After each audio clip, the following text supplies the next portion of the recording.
ये कहानी एक ऐसे गांव की है जहां पर रहने वाले लोग बाग रात होने के बाद ही अपने अपने घरों के खिड़की और दरवाजों को बंद कर लेते हैं। इस कहानी की शुरुआत में हम उसी सुनसान से गांव को देखते हैं जहां रात होने वाली थी और रात के वक्त पर सारे के सारे गांव वाले बहुत ही ज़्यादा घबराए हुए होते हैं। वो सभी के सभी अपने अपने घर की खिड़की दरवाजे बंद करते हैं और अंदर हो जाते, अपने बच्चों को बाहर नहीं निकलने देते, क्योंकि दोस्तों इस गाँव के अंदर किसी प्रेतनी का बहुत ही खतरनाक खौफ मंडराया हुआ है।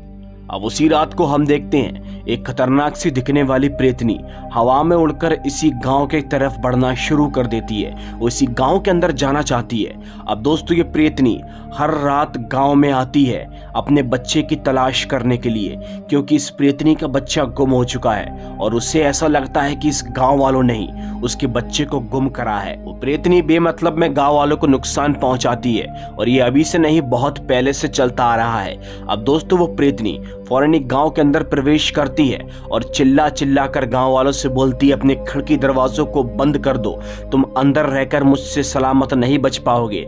अब दोस्तों जब खिड़की दरवाजे नहीं खुलते तो वो प्रेतनी एक घर के दरवाजे को जलाकर राख कर देती है। जी हाँ, वो घर के दरवाजे को तोड़ देती है और दोस्तों वो प्रेतनी उन गांव वालों से, या फिर कह लो कि उस घर के अंदर चिल्लाकर बोलती है, या तो तुम्हें मेरी गोद भरना पड़ेगी, मेरा बच्चा देना पड़ेगा, या तो मेरा पेट भरना पड़ेगा, मेरा खाना बनना पड़ेगा। उस घर के अंदर माता पिता और बच्चे होते हैं। अब दोस्तों उस घर के अंदर जो माँ होती है वो अपनी कुर्बानी देने को तैयार हो जाती है अपने बच्चे और अपने पति के खातिर। वो फौरन ही बाहर निकलती है और उस प्रेतनी को अपने हवाले कर देती है, जिससे कि वो उसे खा के अपनी भूख को शांत कर सके। और प्रेतनी उसे अपने साथ लेकर चली जाती है। वो प्रेतनी उसे अपने साथ लेकर जंगल के अंदर चली जाती है, वहां जाकर उसे बंदी बना देती है। सबसे पहले वो प्रेतनी उससे अपने बच्चे के बारे में पूछती है कि क्या उसे उसके बच्चे के बारे में पता है, तो वो औरत मना कर देती है। और जब वो मना करती है तो दोस्तों वो प्रेतनी उसे खाकर अपनी भूख को शांत करती है और उसके पास एक बिल्ली भी होती है, वो उस बिल्ली को भी खिला देती है।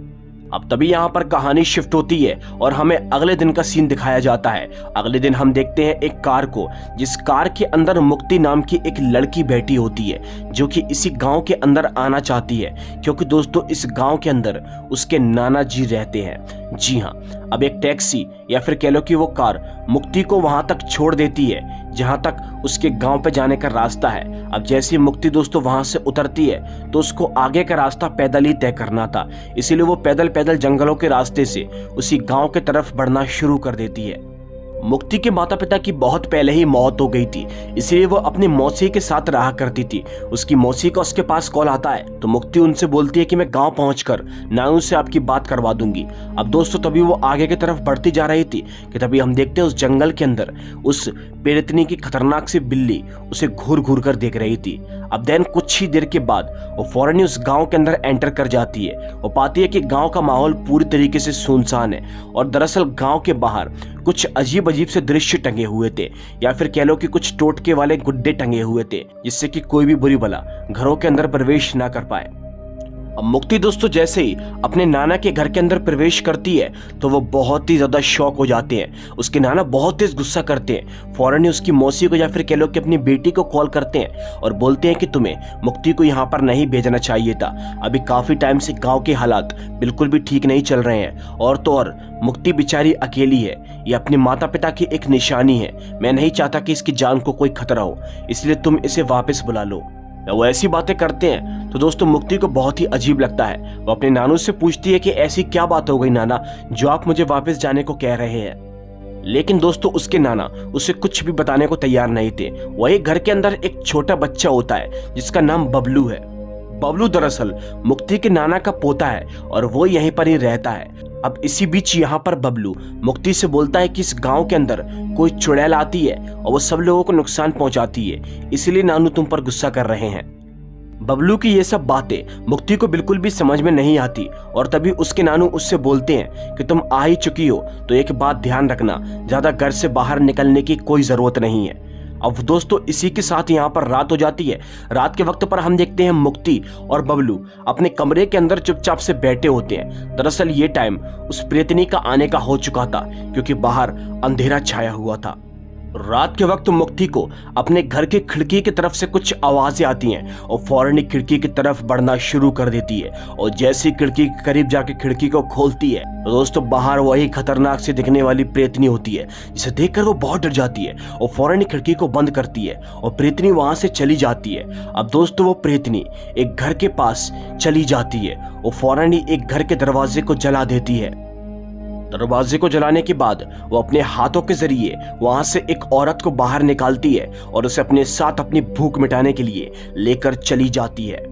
अब ये देखकर मुक्ति और बाकी सारे गांव वालों को बहुत ही अजीब लगता है। दोस्तों मुक्ति सारे गांव वालों से बहुत तेज गुस्सा होती है। वो बोलती है कि गांव में इस तरीके से मौतें हो रही हैं और सभी के सभी लोग हाथ पे हाथ धरकर बैठे हैं, अपनी मौत आने का इंतजार कर रहे हैं। कैसे लोग हैं यहाँ के, इस गांव को छोड़कर भाग क्यों नहीं जाते। सारे के सारे गांव वाले बोलते हैं हमने बहुत पहले गांव छोड़कर भागने की कोशिश की थी, लेकिन उस प्रेतनी ने हमें कहीं नहीं भागने दिया, वो हमें कहीं नहीं जाने देगी। मुक्ति बोलती है सबसे बचने का कोई तो रास्ता होगा, तो सारे के सारे गांव वाले बोलते हैं कोई रास्ता नहीं है, हमें बस अपनी मौत का इंतजार करना है। अब दोस्तों इसी के साथ सभी के सभी लोग अपने अपने घर के अंदर चले जाते हैं। मुक्ति फैसला करती है कि आखिर कौन है ये प्रेतनी, इससे वो बात करने की कोशिश करेगी और जानने की कोशिश करेगी कि आखिर वो ऐसा क्यों कर रही है सिर्फ एक बच्चे के लिए।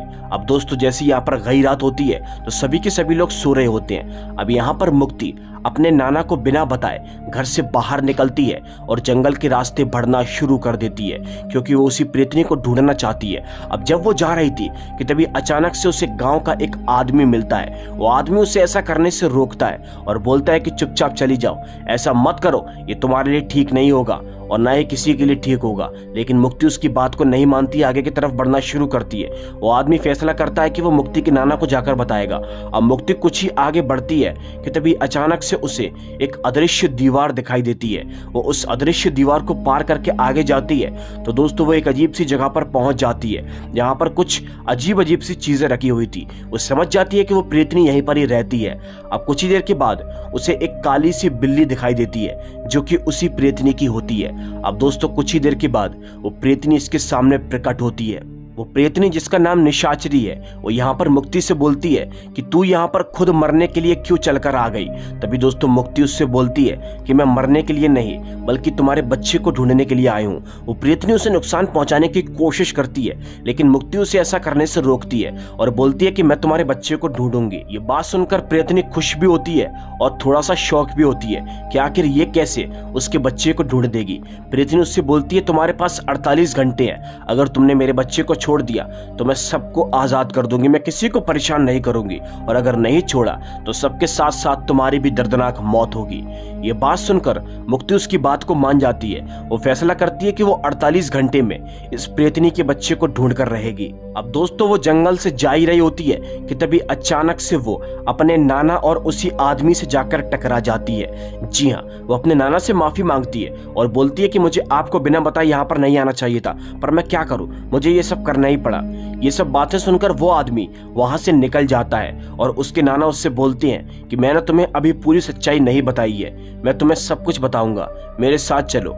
उसके नाना उसे अपने साथ ले जाने की कोशिश करते हैं और तभी दोस्तों वो उसे एक जगह पर लेकर चले जाते हैं जहां दोस्तों वो अपना रूप बदलते हैं और एक खतरनाक से शैतान, एक दानव के अंदर प्रकट हो जाते हैं। वो उससे बोलते हैं कि मेरा असली रूप यही है। जी हाँ दोस्तों, यानी कि ये मुक्ति के नाना नहीं बल्कि खतरनाक शैतान दानव होता है। और दानव उससे बोलता है कि मैं निशाचरी का पति हूँ और वो जो बच्चा खोया हुआ है वो मेरा और निशाचरी का ही है। जी हाँ, मुक्ति उससे बोलती है तुमने मेरे नाना को क्या किया। तो वो दानव बोलता है मैंने तुम्हारे नाना को मार दिया। और यहाँ पर दोस्तों बबलू भी कैद होता है, जिसे देखकर वो बेचारी मुक्ति बहुत डर जाती है। वो उस दानव से बोलती है कि बबलू को छोड़ दो, हमें परेशान मत करो। तो वो दानव उससे बोलता है कि अगर तुमने हमारे बच्चे को छोड़ दिया तो मैं सब कुछ आजाद कर दूंगा, मैं निशाचरी के प्रकोप से तुम्हें बचा लूंगा, गाँव में किसी की भी मौत नहीं होगी। अब यहाँ पर मुक्ति उसकी बात को मान जाती है। वो दानव उससे बोलता है कि तुम्हें यहीं पर एक गोल घेरे में बैठना पड़ेगा जो कि वहीं पर ही बना हुआ था। तो दोस्तों वो कुछ ऐसा ही करती है। मुक्ति फौरन ही वहीं पर ही एक गोल घेरे में बैठ जाती है। वो दानव अपनी शक्तियों के जरिए उसे मंत्र पढ़वाना शुरू कर देता है और वो मंत्रों को पढ़ना शुरू कर देती है, जिससे कि दोस्तों एक खतरनाक सा बवंडर आता है। वो बवंडर इन्हीं के करीब बढ़ना शुरू कर देता है और दोस्तों वो बवंडर एक आदमी को यहाँ पर लेकर आता है और ये आदमी वही गांव का आदमी होता है जो कि मुक्ति को यहाँ पर आने से रोक रहा था। वो दानव बोलता है, मैंने अपने बच्चे को लाने के लिए कहा था, इस आदमी को नहीं। तो मुक्ति उससे बोलती है कि तुम्हारा बच्चा यही है जो कि गांव के अंदर रूप बदल कर रह रहा है। जी हाँ दोस्तों, इसे सुनकर वो दानव बहुत ही शौक हो जाता है और दोस्तों तभी वो आदमी अपना रूप बदल लेता है। और दरअसल दोस्तों उसका शक सही था, ये वही शैतान का बच्चा होता है, निशाचरी का बच्चा होता है। अब कुछ ही देर के बाद यहाँ पर वो प्रेतनी भी आती है। वो प्रेतनी मुक्ति की इस हिम्मत को देखकर बहुत ही ज्यादा हैरान होती है। वो बोलती है कि इस लड़की ने तो कर दिखाया। अब दोस्तों वो फौरन ही अपने बच्चे को अपने पास आने के लिए बोलती है। इधर वो प्रेतनी, इधर वो दानव। लेकिन दोस्तों वो बच्चा, उस शैतान का बच्चा किसी के भी पास जाने से मना कर देता है। वो बोलता है कि मैं इंसानों के साथ हंसी खुशी रह रहा था, मुझे तुम लोगों के पास नहीं आना। इस लड़की की वजह से मेरा सारा सच सबके सामने आ गया। मैं इस लड़की को नहीं छोड़ूंगा और तुम लोगों को भी नहीं छोड़ूंगा। अब दोस्तों वो खतरनाक सा दिखने वाला शैतान सबसे पहले उस प्रेतनी अपनी माँ की बिल्ली को मार देता है। और दोस्तों वो एक झटके में अपनी शक्तियों के जरिए अपने माँ और पिता की बड़ी ही दर्दनाक तरीके से हत्या कर देता है। मतलब देख रहे हो आप लोग, कैसा बच्चा है जिसके पास अपने माता पिता से ज्यादा शक्तियां हैं, जिसने अपने माता पिता को चंद सेकंडों में मार दिया। उन्हें मारने के बाद वो खतरनाक सा दोस्तों दानव का बच्चा अब यहाँ पर मुक्ति को मारने का फैसला करता है। लेकिन मुक्ति उससे बोलती है, मैंने तुम्हें यहाँ पर बुलाया है, मैं चाहूँ तो तुम्हें हमेशा के लिए भस्म कर सकती हूँ, इसलिए तुम्हारी भलाई इसी में है कि इस गांव को छोड़कर निकल जाओ। जब मुक्ति ऐसा बोलती है तो वो डर के मारे खौफ खा के इस गाँव को छोड़कर यहाँ से गायब हो जाता है। और दोस्तों बस इसी के साथ यहाँ पर सब कुछ ठीक हो जाता है। एक लड़की ने अपनी हिम्मत दिखाकर सारे गांव वालों की जान बचाई, वरना सभी के सभी गांव वाले अपनी अपनी मौतों का इंतजार कर रहे थे। वेल दोस्तों, इसी खूबसूरत एंडिंग के साथ ये कहानी यहीं पर ही खत्म होती है। अगर आपको वीडियो अच्छी लगी हो तो लाइक करके चैनल को सब्सक्राइब कर लेना। मैं मिलूंगा आपसे ऐसी ही दिल दहला देने वाली कहानी के साथ। तब तक के लिए बाय एंड सी।